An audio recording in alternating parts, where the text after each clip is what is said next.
Thank you, Deputy Speaker. Internet and phone services are not just conveniences, they're vital lifelines. But here in Australia, we're falling woefully short of the standards we should expect in a wealthy, developed nation.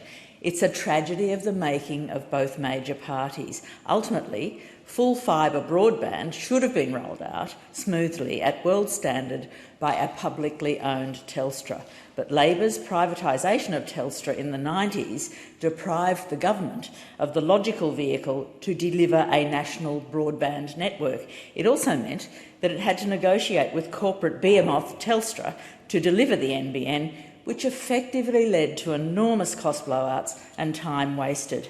Meanwhile, Labor's addiction to corporatisation also led them to set up the NBN as a public corporation that had to turn a profit early in the rollout, causing higher prices for consumers and poorly targeted rollout priorities. Then, in 2013, the LNP government gutted the plan even further, slashed the funding and went for a multi-technology mix that included the infamous fibre to the node and lesser-known hybrid fibre coaxial, or HFC, an old Foxtel network not remotely fit for purpose.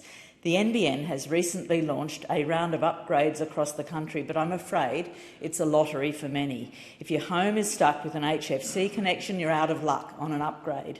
Take the Gap or Mitchelton, both suburbs in my electorate of Ryan.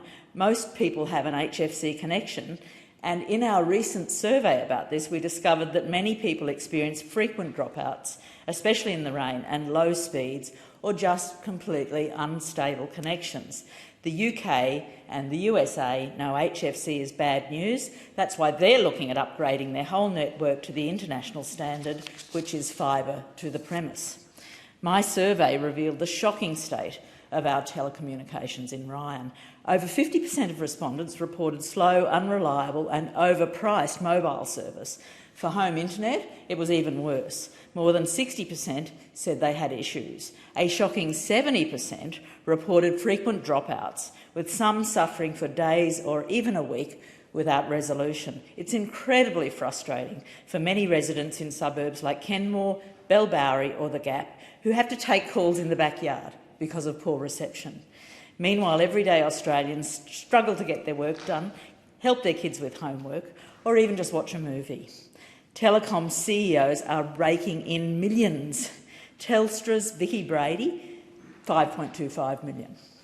Optus CEO Kelly Bayer Rosmarin, over $5 million. And NBN CEO Stephen Rue, $3 million.